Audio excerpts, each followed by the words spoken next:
Like watching Andrew do what he did tonight. Yeah, I mean, it was unbelievable. I mean, he came out, filled up the zone. I remember it was like sixth inning. I was like, I know Lindsey's probably, his pitch count's up or something. I look up there, he's like at 55, 60. I was like, go the whole game. And then in the eighth inning, I thought the same thing. He was at like 90 pitches. But I think that just shows how good of a job he was doing, staying in the zone and commanding all his pitches. Cal probably has the best angle. Behind Cal, you probably have the second best angle in the whole stadium. How much fun was it to watch him from out there in center field? Yeah, it's awesome. I love standing out there, kind of seeing where Cal's setting up helps me, move around possessions, getting a better position. But no, watching Lindsey command all his stuff tonight, it was unreal. It's fun to watch and definitely fun to play behind. You talked about his two-seam and his cutter mix really benefiting him tonight. Could you tell from the outfield kind of what his two-seamer and cutter was able to do? Yeah, I mean, I could have told you that in the fall when I faced him.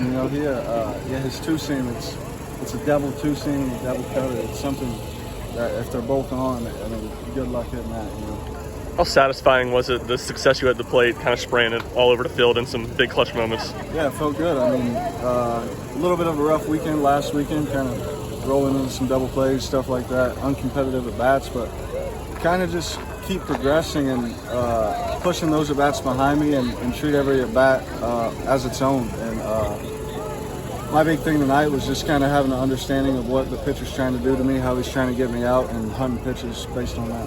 How special was what Dylan was able to do tonight? I mean, the first pitch of the game, Lindsey goes, finds him in the corner, and then obviously able to give y'all a little bit of a cushion with that homer he hit. Yeah, no, I mean, I think he's obviously he's a good outfielder. He's good out there, so when Dickey's down, he's a good replacement for sure. But no, at the plate, I mean, we knew Dylan. He's an unreal hitter.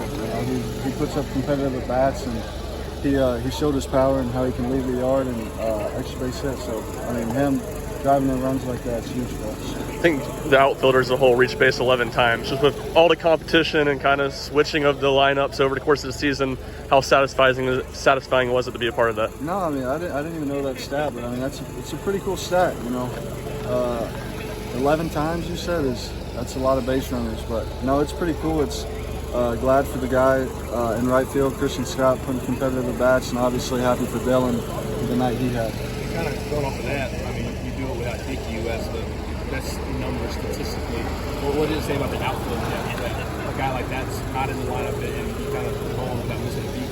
Yeah, I mean, obviously Dickey is a key piece to this lineup that we're going to need eventually, but I think it shows you how deep of a team we are. We can plug guys in if you need to, and they'll be able to put good at bats together and play a solid outfield like he did tonight. This is similar feeling to the Georgia series, win that first one in game one. What needs to happen to make sure that you end up with a series win this weekend? Yeah, same thing as tonight. Bill's going to give us another good competitive outing, like he always does, and then offensively we just, competitive at bats, get base runners on, and drive them in. Thanks, Hunter.